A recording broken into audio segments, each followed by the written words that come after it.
Hockey's dumb. Who even likes this sport anyway?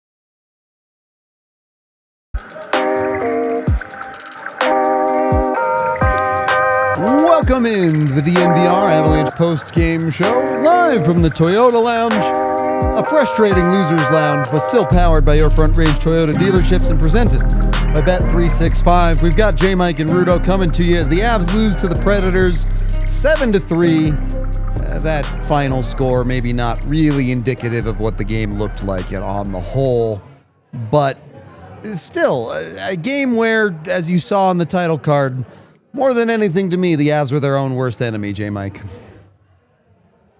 Yeah, we'll get into it, but it was just one of those nights where the tone was set early. Felt like those first 10 minutes in particular were just, they were a hole that they kind of dug themselves in. And I know they technically tied it back up at 2 apiece, but it felt like it set the tone for the night, and just one of those frustrating nights where seemingly, everything went wrong. Credit Nashville, they capitalized on a lot of mistakes, but not the showing you would hope to see from this team, especially, coming off of 3 days rest. It was just far too sloppy across the board.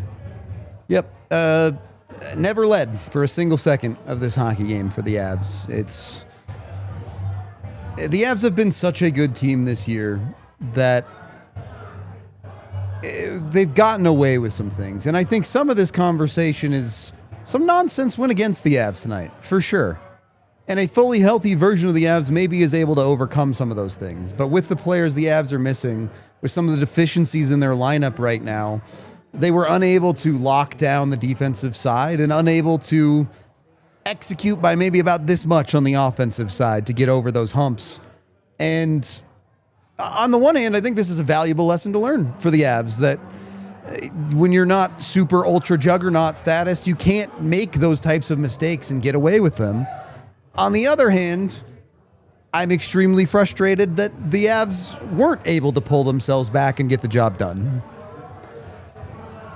Yeah, your margin for error is just, it's thinner right now. The depth is being tested. That's going to happen over the course of the season, but you've got to find a way to find the back of the net on a couple of those high danger opportunities. I think the offensive pressure was more or less pretty encouraging. I mean, there were lulls certainly over the course of the game, but I do feel like for long stretches in this game, the Avs were creating, chances, and there was an opportunity here for this game to go a different way. They couldn't get it done, and that's where it would have been nice to see the power play finally break through. A bit of a tongue twister there, but I guess you have to get some power play opportunities too for that to be a factor. So it was a weird game all around, but just frustrating. This is one of those games that leaves you really wanting to get the next matchup going and get that bad taste out of your mouth.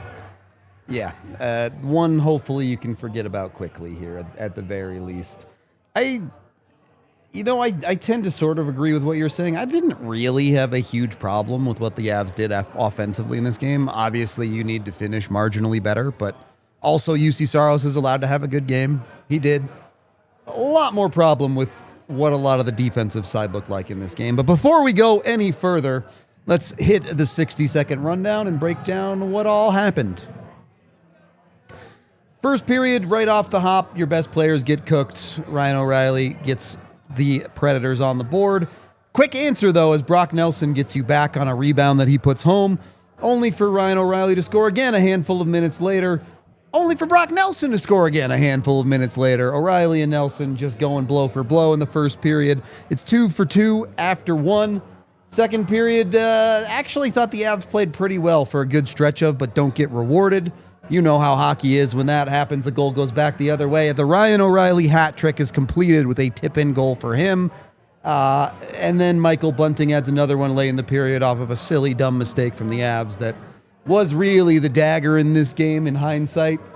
Avs come out finally in the third period. You get it from your top guys, a quick goal from Necas to make it 4-3, but the Avs aren't able to get that next one with some, we'll call it questionable reffing late in the game that sealed the Avs' fate, and a power play goal for Nashville and a couple of empty netters get you to your 7-3 final. Let's start at the top, because I think it starts with the top. Yes, Nathan MacKinnon, Marty Necas combined for that goal early in the third period, gets you back within one. That's awesome, but also you need more. You can't go through the first two periods the way you did, and I would include Cale Makar in this conversation as well as the Avs' three best players.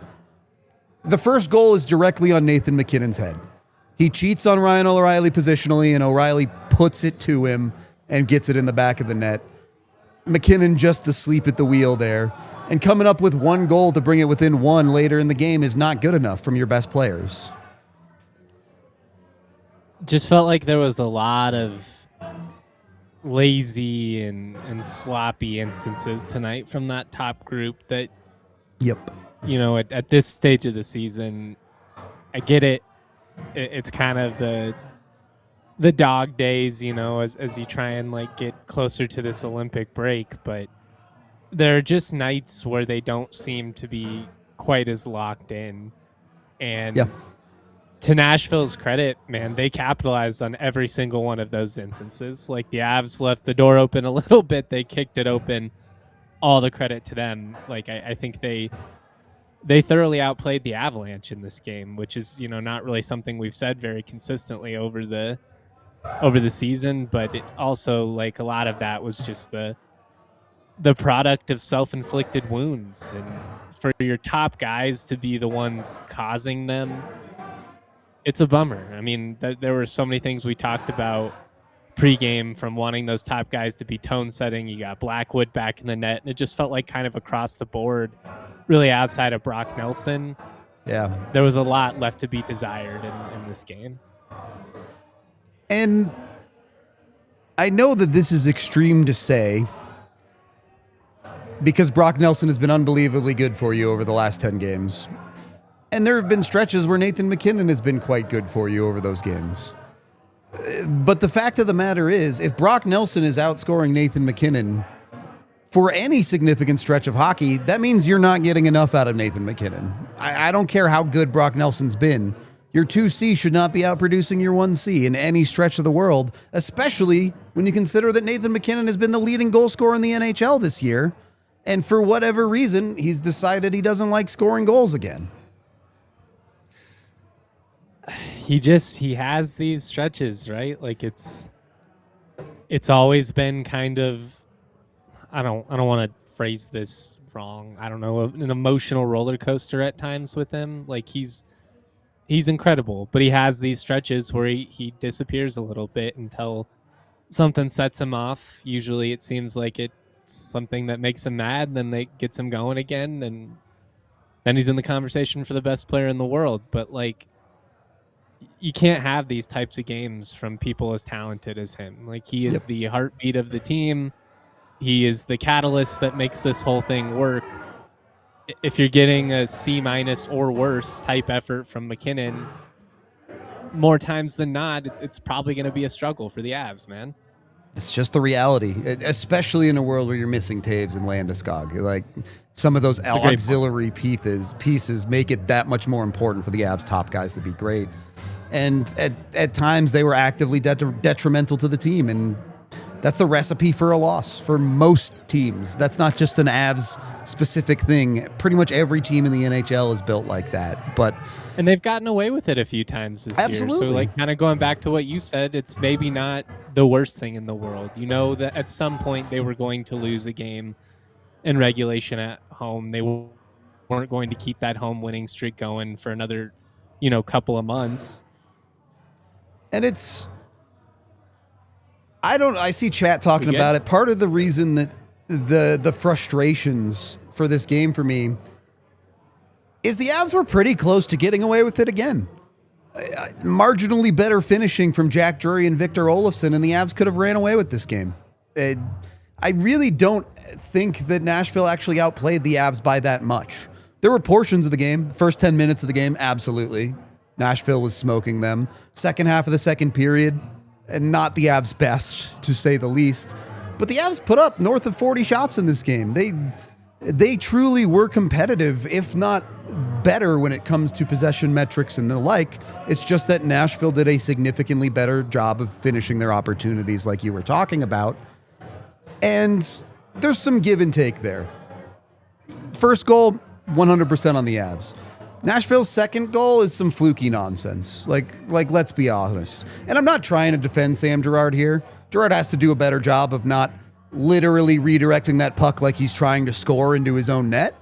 He's got to make a better play than that. But that's a silly one. You know, you're not going to see that happen very often in a season. Usually, even if you do make that mistake, like Josh Manson literally did later in the game, it slides right into Blackwood's pad and you move on and nobody talks about it. Instead, that one goes in. Now you've got stuff building against you. And the Avs just couldn't overcome some of that tonight. I think you had a lot of things compound in this matchup, right? Yep. Like the untimely mistakes on top of Nashville being highly opportunistic. And again, they deserve credit for that. But also, you know, you play this game 10 times. Is this a 7-3 outcome in favor of Nashville very frequently? Probably not.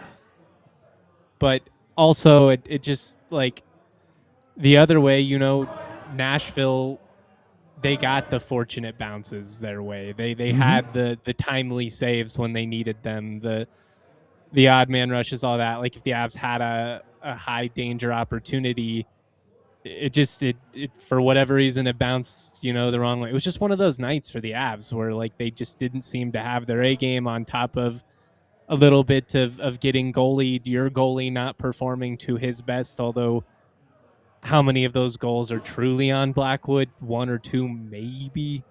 I mean, it was just a weird matchup altogether. Yeah, I don't... Like, was Blackwood rusty? For sure. I don't think his rebound control is great.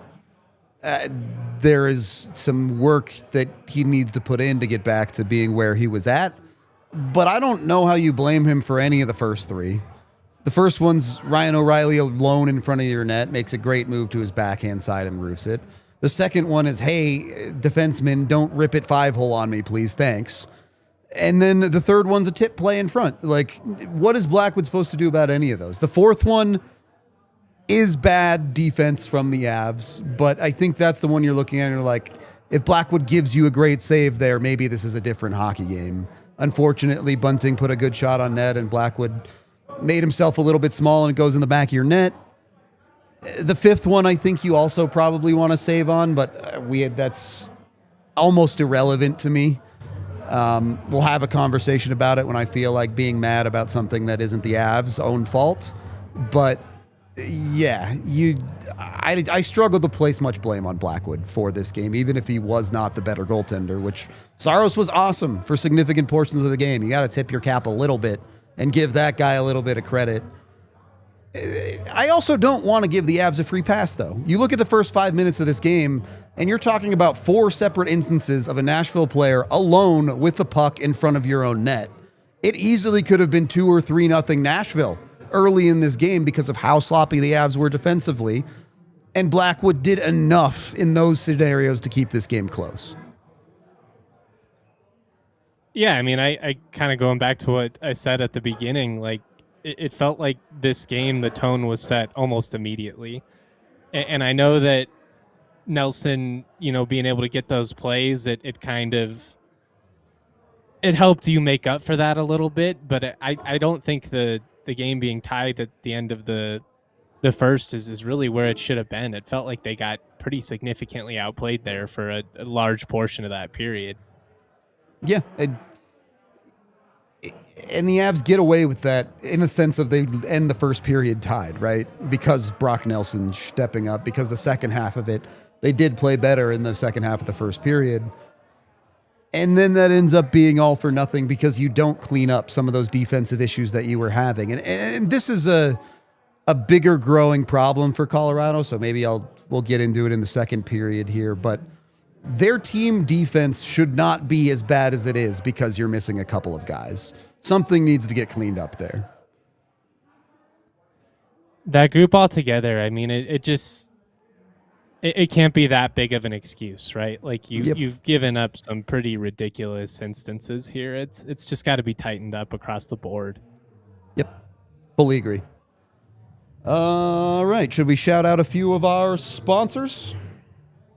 Let's do it. Yeah. Let me start with the homies at Fire on the Mountain. Fire on the Mountain is, of course, Denver's favorite local wing joint. They feature hormone-free, antibiotic-free, cage-free wings. They've got 15 super flavorful made-from-scratch sauces, from mild to insanely hot and everything in between. They've got all kinds of killer deals throughout the week. $5 beers on Mondays, happy hour all day on Tuesdays. They've got handmade apps, dressings, nearly everything. What's great is they've got walkable and bikeable locations in Denver. If you're not into wings, don't worry. They've got some other stuff like Wagyu beef blend burgers. Wow, that's fun to say. They offer takeout and delivery, and they've got monthly specials, so make sure you are hitting them up consistently. They've always got new stuff, vegan options. They are officially a green restaurant as well, which is cool. Try the insanely El Jefe Challenge. It's a spicy wing eating challenge. I'd probably die, but all the power to you. Grab $5 pints on Mondays, all-day happy hour on Tuesdays, and they now offer delivery from their Wash Park store. Visit their spot in Highlands and Wash Park. You know, I'm all for food delivery, but you can save a little bit of money sometimes by going and getting it yourself. Do so in the official vehicle of DNVR, which is Toyota. They have a vehicle for everyone, and they're also the official vehicle of the Colorado Avalanche. So whether it's trucks, SUVs, sedans, or otherwise, get yourself into a Toyota at your local Front Range stores. 17 different vehicles with all-wheel drive, which apparently you need for the wind in Colorado now. What's happening? It's crazy weather right now with that wind. I don't know what to do about it, but all-wheel drive will keep you in control on the road, so they've got you covered there. And then if you're trying to save a little bit of money on those commutes, they have more low or zero-emission vehicles than any other automaker out there. So get into one of their 16 hybrid vehicles. You can jump in even with hybrid trucks like the Tundra iForce Max, whatever Toyota you're looking for. Again, get to those local Front Range Toyota stores, including AutoNation Toyota, Rapids, Centennial, Corbin Toyota, Boulder, Groove Toyota, Littleton, Mountain States Toyota in Denver, Mountain States Toyota in Denver, Stevens Toyota East Aurora, and Stevens Toyota West in Lakewood. Again, Toyota, the official vehicle of the DNVR and the Colorado Avalanche.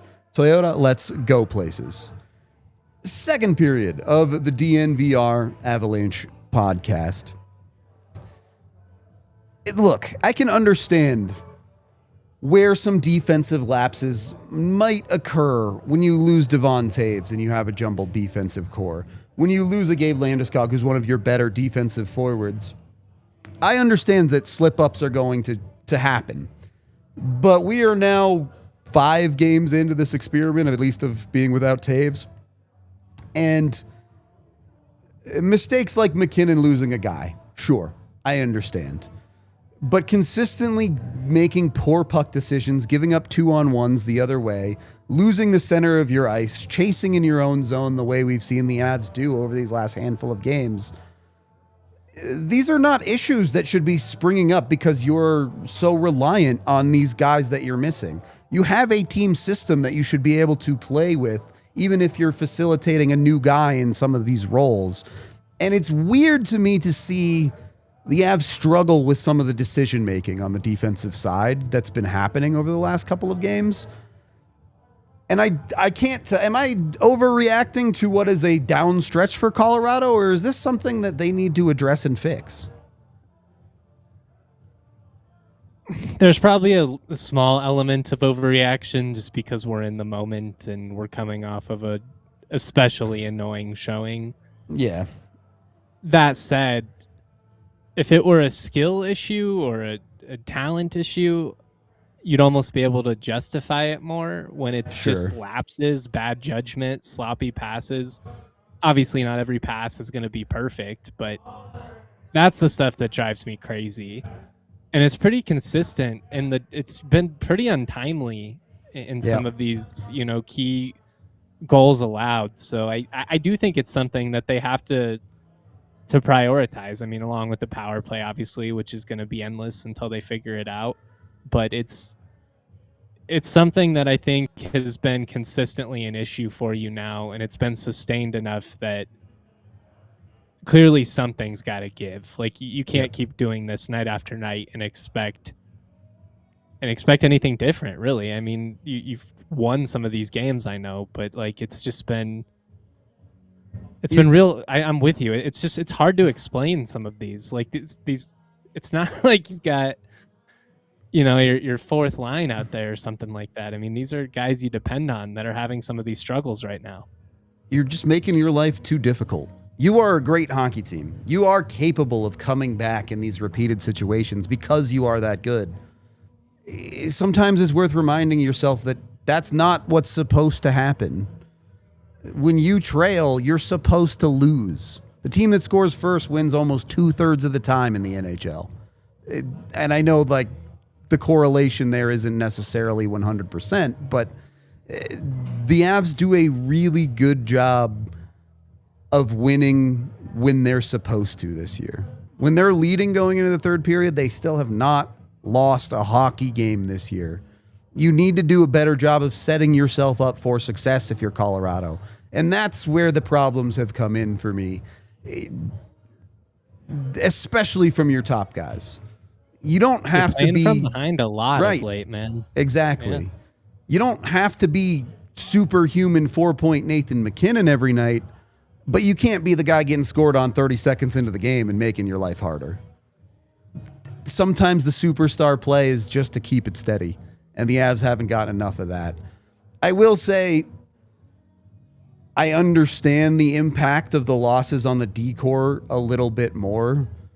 Going from a Devon Taves in your lineup to an Ilya Solovyov in your lineup means that on any given night, you can no longer afford for any of your defensemen to have a bad night or you're in trouble. And tonight, Sam Girard had a bad night. Makes life hard.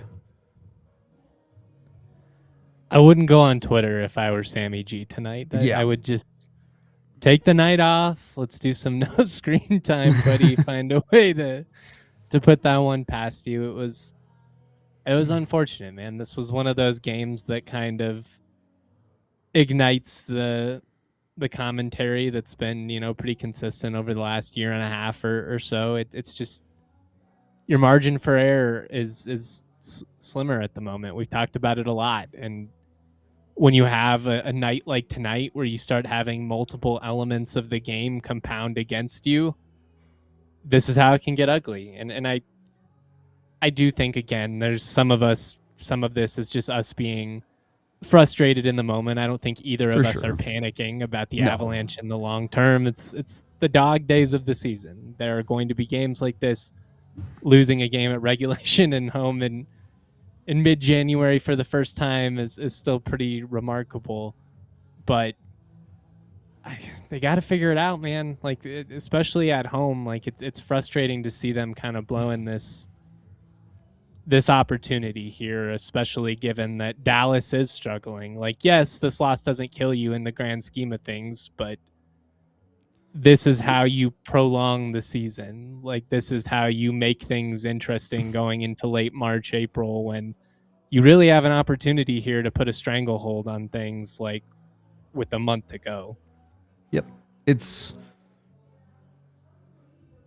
I don't know if I'd call it hypocrisy, but just depending on what angle you look at this from, yeah, this loss is disappointing and frustrating in a sense of this was an opportunity for the Avs to pump the brakes on a skid that they've been on for the first time this season, and they failed to do so. They failed to step up and get them back into a winning ways, especially on home ice where they've been so good this year. But then you look at the angle of on this homestand, they're 2-1-1. Which is fine. Like, that's not a bad record. You'd much rather be 3-0-1 or 2-0-2, but you're not talking about Dallas has 2 wins in their last 10 games. So unless the Avs lose out on this homestand, they're not going to have a stretch that bad. I'm not gonna lie, that made me feel a lot better. Say it again. 2-5-3 is Dallas's record in the last 10. It's not like the Avs are alone in this. They're not the team that's falling off the cliff. Dallas has also hit their struggles. Minnesota has also found some struggles as of late. It's a portion of the season where we talked about this in the pregame a little bit. It's human nature for the likes of Colorado, Dallas, and Minnesota that you have to earn your playoff spot. But let's be honest, we know all of these teams are making the playoffs. Start playing teams like a Winnipeg, a Utah, a Nashville that are right now, this is their playoffs. To get in, they have to push right now. And all of the teams at the top of the NHL are getting caught by teams going all in right now. So there is some understanding of where you're at in the season, of what is occurring. But also the Avs should still be able to win these games and need to do a better job of doing so. Yeah, I mean, it's one of the few times this season where I feel like we have to come on the show and it's not necessarily nitpicking, right? It's valid criticism after a lackluster, underwhelming, however you want to phrase it, type performance. Let me ask you, J. Mike. Avs go -2 on special teams tonight. Are we harping on this? From my opinion, I don't care about the special teams at all tonight. I mean, you care about it because it's an issue in the grand scheme of things. Sure. But it's also not the tale of tonight. That's not the reason you lost this game. No. I mean, it would have helped to score a power play goal, to not, it would have helped to be better there, to not give up the power play goal late the other way. Your PK is able to step up there. You have at least a small chance of tying it late. Crazier things have happened, but I think it's something that you can't completely overlook. I also think it'd be an oversimplification of like what's wrong with this team just tonight. Like if we're putting this game in a vacuum. Yeah. Certainly the shorthanded goal against is a nothing empty netter at the end of the game. It's already over, whatever. I don't even really, do you even count that? Like if there's no goal, I mean, I guess technically. The stats do, but yeah. It's certainly far from the issue tonight. Again, I don't think the Avs were that bad offensively, other than wanting more out of your top guys. But, and this is the part where I get to be mad, but also have to preface this. The Avs lost this game all by themselves. When you are trailing with 6 minutes left in a game, you're supposed to lose. The Avs lost. All good. So I'm not placing any blame on the refs here for why the Avs lost this game. They did that by themselves. That Bardakov penalty is unacceptable. Absolute nonsense. And for no other reason, Micah made a great point on the watch along about this. You were getting a really fun hockey game, regardless of whether it was frustrating for the Avs. You had a really exciting hockey game that you absolutely killed by making up a penalty because a guy got hurt. And it sucks that Eric Howlett got hurt. I don't want anyone to get hurt ever. But you can't just call a penalty on a clean hockey play because a guy fell over and got hurt. And I say this coming from an Avs team who I watch refs 3 times a year, watch an Avs get hurt and don't do anything about it. What are we doing in the NHL?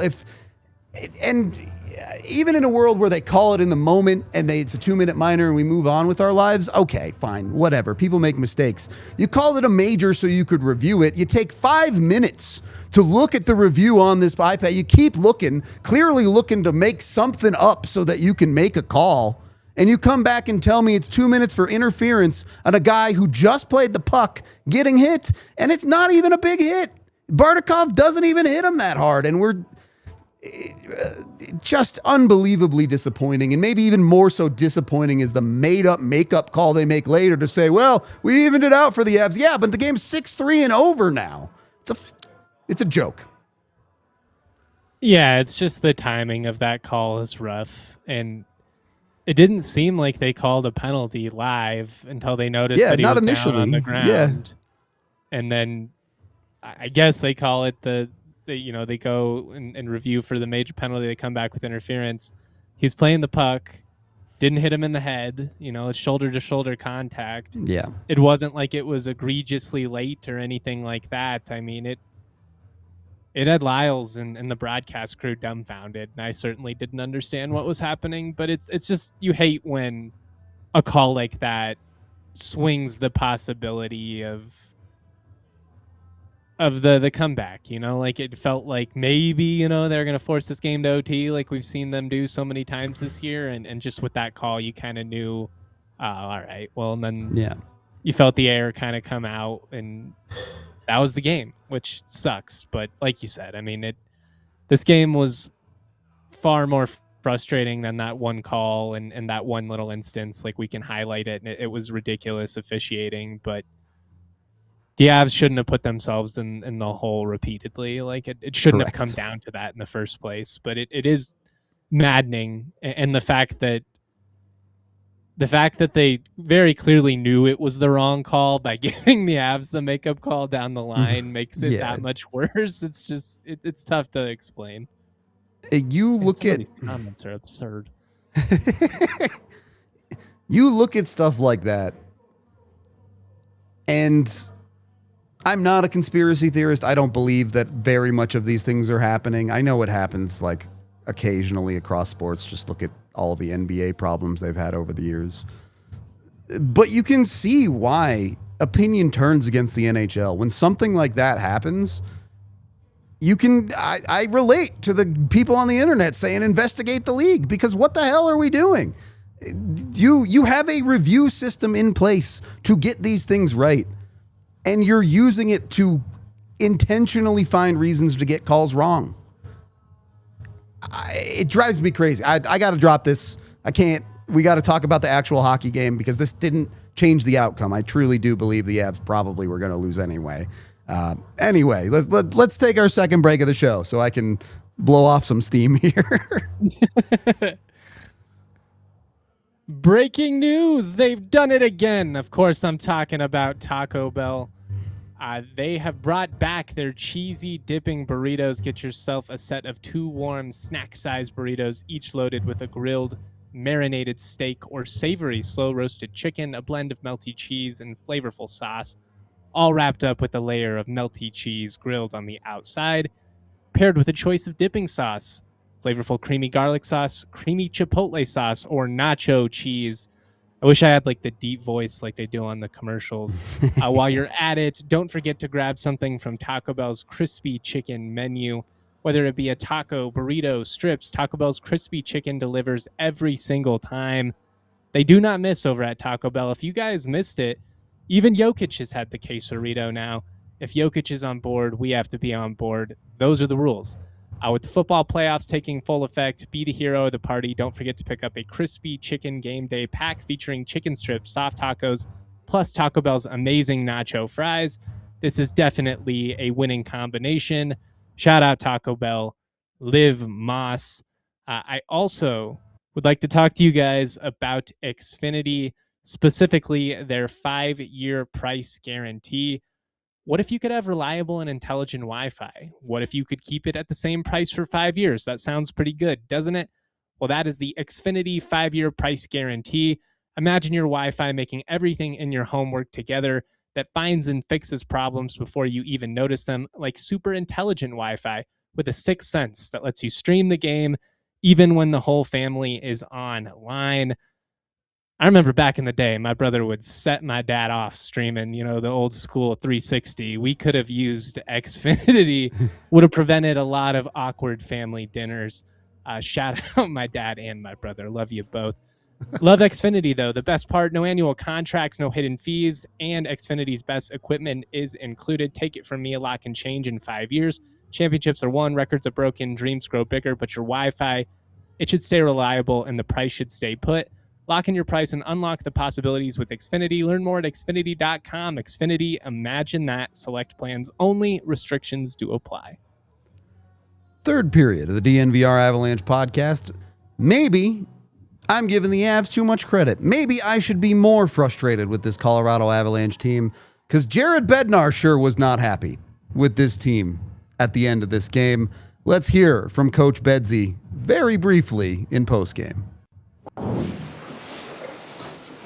take a question for head coach Jared Bednar. Coach, Colin, go ahead. obviously, a lot of mistakes in this game. What can you say as far as the effort of the team and what you're looking at as far as the positives and the negatives? There were no positives. There really weren't. I hated that game from start to finish pretty much. And then we got slightly better in the second period and okay at the start of the third, but it's we didn't do enough to win the hockey game, so there's nothing I liked. Eric. What was the explanation that you got on the article?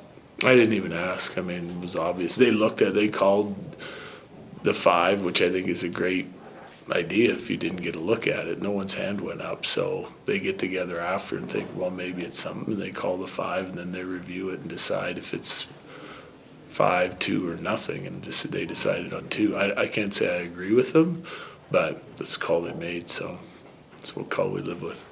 Bailey. It's pretty spread minutes from your defensive core tonight, but -3 for Sam Girard. What are your kind of overall thoughts on his game? I'm not going to dissect everyone as an individual. I mean, I appreciate the question, but we were no good. There was a lot of guys that were no good, so I'm not going to just pick apart a couple guys. We got to be better than that. That was not even close to the standard of hockey that we want to play. Corey.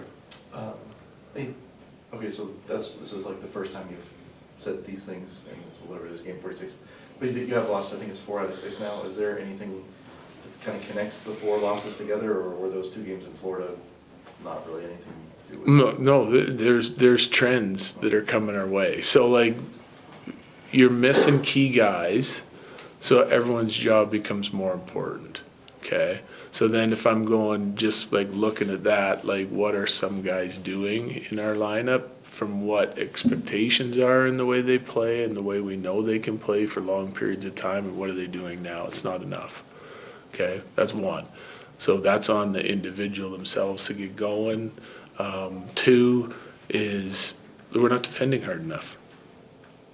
So as a unit, as a group of 5 consistently, we have flashes where we're doing it right and playing hard and competing hard enough on the defensive side, and then we don't. The offense isn't a problem. The offense even tonight looked great at times when we got in the offensive zone. We're just not getting there enough because we're spending too much time defending, and then our puck moving hasn't been as efficient either. So, I know the guys out of the lineup affect that significantly, but the other guys, we need more out of some other guys that we're not getting. Ryan. Ryan O'Reilly had four points tonight. One position that you've talked about where you wanted to see some improvement is 3C. And given that he's a former Av, the Predators have publicly stated that they're looking at options to trade him. Has the organization thought about acquiring him? I have no idea. That's not my department. Yeah. Megan. If they keep playing like that, they won't be trading anybody. Megan. How do you move forward with the group day off tomorrow? What is the plan and how you will approach the conversation that has to happen? Yeah, I haven't decided yet. I'll get to it, but it's not going to be a nice conversation because we just had one. Okay, thank you, Jared. Yep. Thanks.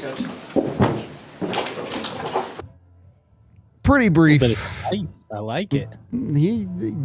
It's funny because in the NHL you see when people think of angry coaches, you think of John Tortorella losing his mind or a Gerard Gallant just taking absolutely no BS. But you can tell interviews like that are about as mad as Jared Bednar gets. Underneath, you can tell he is seething about this hockey game. He's so calm, cool, and collected. It's his superpower. It's a major asset when this team is rolling. But I'd be curious to hear what the immediate post-game words were, because I imagine it'd be a little bit more fiery than what we're used to. Probably.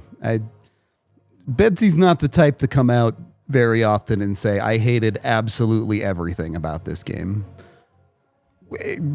Which, I do think I'm of 2 minds about. On the one hand, I totally get where he's coming from. On the other hand, you hated absolutely everything about a game that was, for the majority of it, at least in the meaningful hockey, a 1-goal game. You were competitive throughout this entire game. And that's the standard is that's unacceptable. The standard is the Avs are significantly better than that. In a weird way, that actually makes me feel better about things. Yeah, I mean, how many times have they gotten away with this exact effort and they end up winning by 2 or 3? Yeah, true. I mean, at some point, More than a few this year. Yeah. At some point, you probably got to get burned. You know, you keep playing with fire, it is going to come back and it's going to irk you. And it's one thing when you get away with it, but I think Bedsy just knows that this was one of those games that it's annoying not because you lost. It's annoying because you beat yourself. 100%. That's a great way to put it. And I don't want to take credit away from Nashville. We've given them a lot, I feel like, in this show for finishing their chances, for Saros playing great. But when you look at the mistakes that the Avs make in this game, this is not Nashville generating. This is Nashville capitalizing. And unfortunately, Colorado gave them a few too many opportunities and couldn't finish a few too of their own. I'm just not that upset big picture, like we talked about. In the moment. I'll take a question. There you go. Sorry, I just was really wanting Bednar again. Just play that on loop for the rest of the show. The first part about how he says, I don't think we were any good at anything tonight. Anyway, I do think if you want to be optimistic about this game, you can find plenty to be optimistic about. Brock Nelson obviously continues his torrid pace, but I think you have to be really happy with what you got out of that third line. Yes, they needed to score a goal, but you're talking about pretty quality possession, multiple high-grade opportunities. That's the type of stuff that you worry less about getting certain guys out of funks. A puck's going to go in pretty quickly for a guy like an Olofsson or a Drury if you play like that for a couple of games in a row. Yeah, without a doubt. I mean, I thought they did a great job of, especially after, a sluggish first period, and they were probably better over the second half of the first period than they were over those first 10 minutes. Yeah, but for sure. in that second period in particular, I felt like that third line, somewhat the second line too, but the third line really generated a ton of opportunities. And it was annoying again because you end up getting outscored 2-0 in the period. After a lot of good play, you immediately give up, a couple of goals and you're sitting there like, what just happened? But I think the process from those guys was pretty encouraging tonight, and I think the results are due for a couple of folks, and even some of the guys on the top, like MacKinnon is so due at this point for like a multi-goal game. Like that guy, I don't know what ritual he needs to do, what bad luck did he step on a crack or something? Did he walk under a ladder? I don't know, but his luck is going to turn at some point. In the grand scheme of weird rebalancing, he was lights out last year, finishing way above his head. The come around on this season has been frustrating over the last 10, 15, 20 games, where it just feels like everything on his stick is right into the goalie if he even makes contact with it at all. You need him to come out of the funk. There's some other guys I want to talk about too, but first, let's go to the courtesy call. Bailey Curtis calling in live from Ball Arena on the Xfinity mobile call-in line. Bailey, on a scale of Jared Bednar to this game is meaningless and I don't care, where are you at on this one? I think I fall maybe a little more on the, Jared Bednar kind of side of things, but maybe not as mad as he was. This was not a fun post-game presser to Clearly. be a part of. There was, a lot of bad things that he avoided saying tonight. So I'll give him that credit. But no positives to come out of this one on his end. I thought there were some bright lights to kind of take a look at here. The first half of the second period, I think, looked incredible. You look at a Parker Kelly, who I think generated a lot. I loved him in tonight's game, along with the Victor Olofsson. There were a lot of generated chances that were starting to come off their sticks. But when you start the way that they did, allowing 7 high danger chances, and then you kind of get collie-whopped in the second half of that second period. And Yeah. there's just really no coming back from that, even with a early effort from a Martin Necas in the third. This really seemed like if everything's gonna go south, it's gonna go south and it's gonna dip hard kind of game for the Avs. It's I think I probably agree with you. I think there were some positives, but at the end of the day, it's what have you done for me lately? And the Avs have lost 4 of their last 6. So I think we see some of the frustration boiling over in that sense from Bednar and from the team as well. Bednar kind of talked about the struggles on defense at times tonight. What is the solution? Because he said, look, yeah, those guys that we have out impact this, but we can't collapse. How do they shore that up? Is it as easy as saying getting a Devon Taves back? I Probably would wonder- solve it. That's probably a big part of it. But at the end of the day, though, too, you can't lose your best defenseman and completely go to crap the way that the Avs have defensively in a lot of their most recent games, too. You're looking to get more out of a guy like a Josh Manson, who I think is making his best effort on the defensive side of things. Brent Burns, maybe not so much. Sam Malinsky, maybe. Samuel Girard, I have no words Woof. for a guy like him tonight. And obviously neither did Jared Bednar. But yeah, you need more out of those guys. And that you wonder how much a guy like Devon Taves and losing him impacts a lot of that. But at the end of the day, it doesn't click for me that is the only factor here. You need more. When you score the way the Colorado Avalanche do, or at least when you get the best out of your offensive guys and they can turn it on and score the way that they can, you need that back end to be rock solid. I think part of this also comes down to a guy like Mackenzie Blackwood, who some of those obviously you can't put on him. A couple are really good tips. He kind of broke down the Sam Girard own goal tonight, and I kind of see from his point how that one's maybe a little more difficult to sit and read from a goaltender's perspective.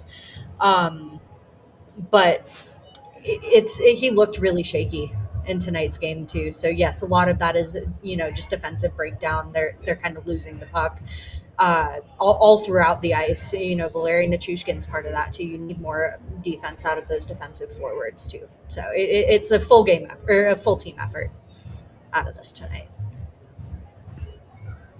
How surprised were you that they came out so flat, given that they had 3 days rest? I mean, I guess that could be a recipe for coming out sluggish of you haven't been out there and now you kind of got to find your flow in the game. But man, to be as poor as they were in those first 10 minutes, it was pretty glaring and felt kind of uncharacteristic of this team. They've played from behind a little bit too frequently of late, but not like that. And when we're talking about uncharacteristic too, having 3 days off is also very uncharacteristic for this season too. And I remember asking Bednar toward the beginning of the season about what that rest versus rust conversation looks like. And he was like, when am I going to have the time to have that rust conversation? Because there's really not much time for that in a season like this. It's so condensed with the Olympics. You don't really look at 3-day breaks like this very often. But you get the guys out of a groove a little bit. And they were pleased to have this time off. You get to spend more time at home with your kids, with your family. You get a little bit more time to have that reset.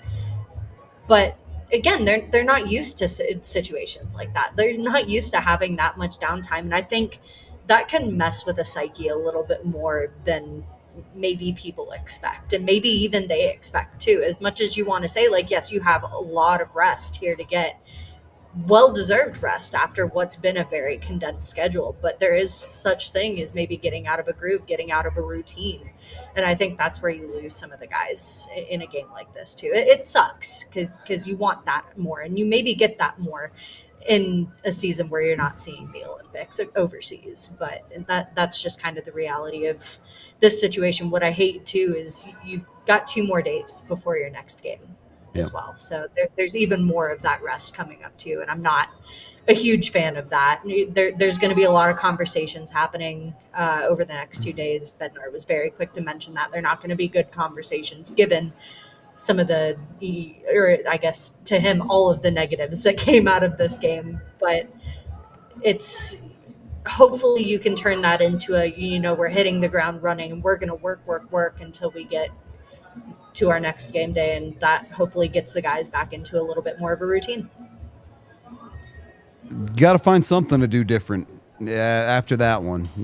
There's usually a lot of positives I think you can take away from games, and I think there are some positives out of this one too. But your first regulation loss at home, while does prove that you have a great home record, it's hard to feel good about much when you let that get away from you, especially against a team like Nashville, especially in the way that it did. If you're in a dogfight and you lose to a good team, you go, okay, we played pretty well, we move on. I wonder how much of this is the wake-up call to get back to work for the Colorado Avalanche, I guess. I really liked what Cale had to say post-game, too, and saying that a lot of this game and looking at it is them getting away from those simple things that were really working for them toward the beginning of the season. Mackenzie Blackwood said something to a similar effect and saying they just kind of need to get back to that. And what they're looking at here maybe is as simple as simplifying things and looking back and, finding the easy fixes that you can go and turn around and recreate heading into the next one. But I mean, you've got a little bit more time left at home. You've got to try to find ways to take positives out of something, even if it is as simple as, getting some of that offensive production out of a line like Parker Kelly's or something to that effect. You need to be able to find something, but knowing that there's a big conversation to be had, I wonder how much of that is Cale's right. These are some of those simple fixes that you can go into a game against the Capitals and be like, no, like this is the team that I've known all along. This is the team that we kind of got away from for the 4 losses in the last 6. It is a tough pill to swallow, but you hope that kind of puts a chip on their shoulder heading into game on Monday. Is that the lamest hat trick you've ever seen from O'Reilly tonight? It's not even a real one. Yeah, shouldn't count. No, I can't. It does not count in my eyes. If somebody else is putting your puck into the net for you, that is not a hat trick. That is the lamest hat trick I've ever seen in my life. Sorry, Ryan O'Reilly. That doesn't count. No, don't no. Should have been 2 goals and 2 assists for O'Reilly on the night instead you of a hat can still trick. have a 4-point night. Like, that's fine. That's impressive enough. But to sit there and call that no, you can't fool me with that. And it was evident. There were no hats on the ice, so there was no hat trick. Nobody believed. That's all I really had, Bailey. Any final thoughts here? No, this was a rough one. The Yep. Avs haven't really had a game like this, even on the road. So it's a tough pill to swallow. But you hope the Avs can go into a conversation with Bednar tomorrow, or over the next 2 days, whenever this conversation might happen, and make those simple fixes, get back to work, because you've got a big game against an Eastern Conference opponent coming up. So. There you go. You got to find a way to get back on track. And look, if the Avs finish this homestand 5-1-1, we probably aren't talking much about this game going forward. So, Nope. Go get to work. Bailey, thank you for calling in. As always, that was Bailey Curtis calling in on the Xfinity mobile call-in line. Excuse me. Probably not the best night to be at Ball Arena, but I think Bailey brought up a really good point there, too, when she's talking about the rest versus rust conversation. That, I think, is probably an overblown thing. But what the Avs need to avoid here, you can't be the Goldilocks team. We gave them a pass on their 2 losses earlier in this stretch because it's the end of a road trip. It's an exhausting schedule. They're in a place where you're struggling and you can see some context. And then you come back around, you get the rest, and you throw out this game. Okay, so you can't do it when you're tired. You can't do it when you're rested. You can't be the team that only wins when conditions are perfect. And I don't believe that the Avs are that team. They have the entire first half of the season to prove that they aren't.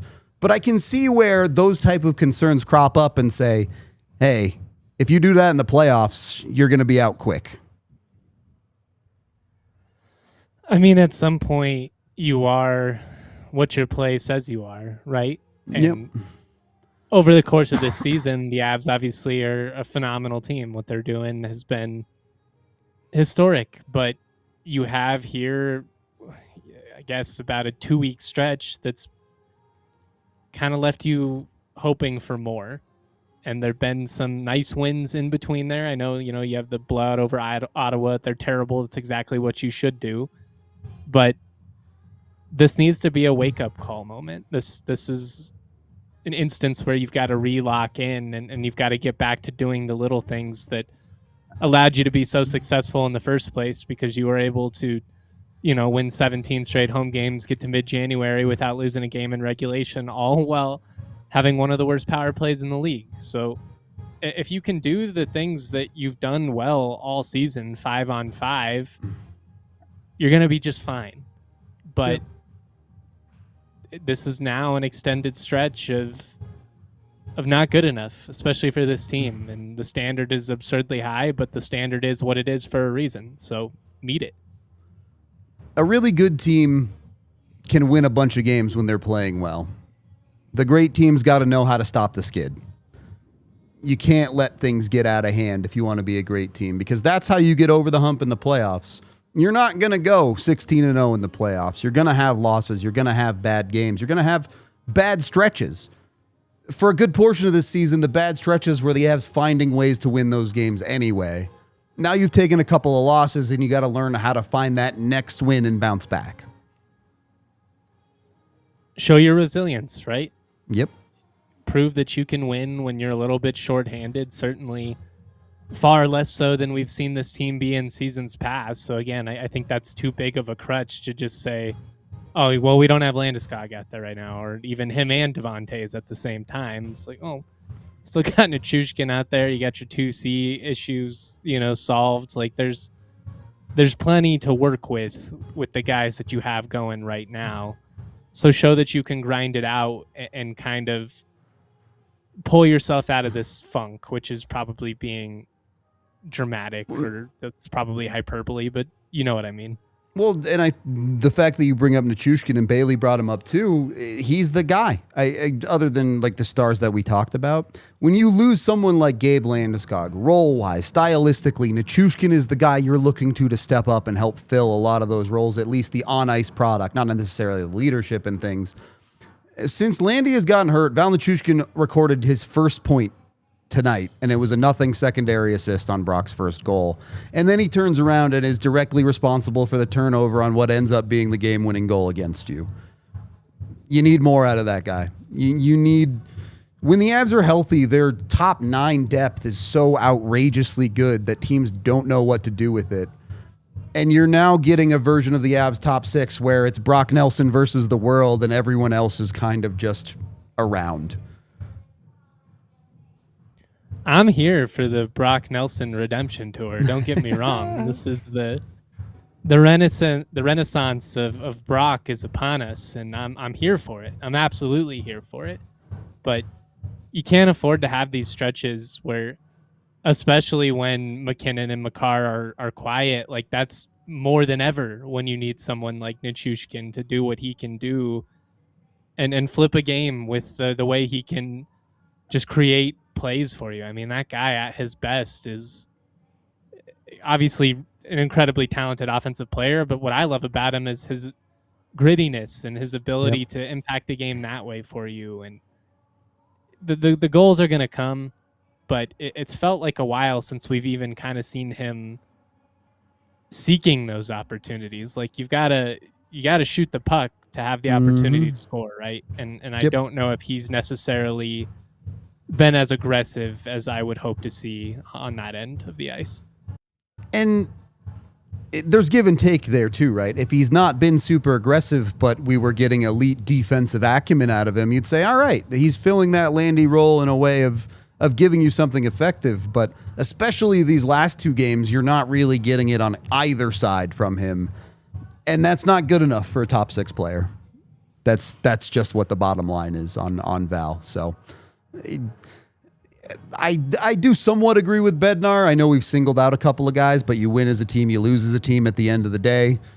If one guy can be better, you all can be better. So I do hope we see that, but I also want to see the Avs getting back to winning normal games. When you look at their 2 wins in this stretch, frankly, both are blowouts that they cruise home. You need to win a real hockey game pretty much on your next one at this point, I would say. I mean, I'm not going to be mad if they show up and blow out the Capitals, but you're going to get some real hockey games through the last 3 games of this homestand, and you need to win them. You got 3 very winnable games here. Yep. And I would like to see the Avs take advantage of all 3 before you go out on the road. Like, again, the sky isn't falling if you lose another game, even a couple of games. That's the benefit of the slack that you've established having this hot start. But at some point, those funks become hard to drag out of the further they get extended. So, like, the time is now to nip this thing in the bud, to get back on track, to get back in a rhythm. And fortunately, you've still got 3 more games at home. That's the beauty of a 7-game homestand, is it's not like all of a sudden you got to hit the East Coast or something like that. You've got a full week at home to figure this out. Hopefully, Blackwood, some of these other guys can get right. But your stars have got to shine. Like, Ball Arena all season long, really for the majority of the last half decade plus, has been one of the toughest places to play in a reason. But the biggest reason is that Nathan MacKinnon and Cale Makar and those type of guys have been unreal. You can't have a game like tonight where we're sitting here for 20 minutes asking for more. Yep. Yeah, it's much like the earlier part of the season where the Avs technically lost 4 games in a row. You follow this up by having the opportunity to make this a blip on the radar if you go back to your winning ways and we never think about this again. Or it could turn into something bigger, and then it becomes a stain on the season of the reason people aren't going to trust you. So in the grand scheme, frankly, the Avs could lose their next 7 games in a row and they'd still easily make the playoffs. So as far as the standings are concerned, it doesn't really matter. But from a confidence, from a feels perspective, you need the Avs to get back on track a little bit here. Get the vibes right again. Yep. I'm good with that. Anything else you want to add, J. Mike? Just respond. It's not the end of the world. You lost an annoying one. You beat yourself. You beat a lot of teams this year by being, just a really good hockey team. Like, I know that a lot of this show was negative. We were kind of due for a show like this, to be honest with you. It's been a lot of sunshine and rainbows over the last couple of months. So it was hopefully the wake-up call that we all needed. But I would really like to see this team respond on Monday. That's it. It's about the response at this point. Did we make it to an hour? Have I legally? We did? All right, good. I didn't short us. Chat, we're off both weekend days for the first time in what feels like an eternity. No Avs games, but we will be back Monday with the pregame watch-along and postgame show as always. So come join us for that. We really appreciate you hanging out. Win or lose with the Avalanche, you can find us here all the time. So consider liking and subscribing if you haven't. This has been the DNVR Avalanche postgame show presented by Bet365. We all silly like the mayor.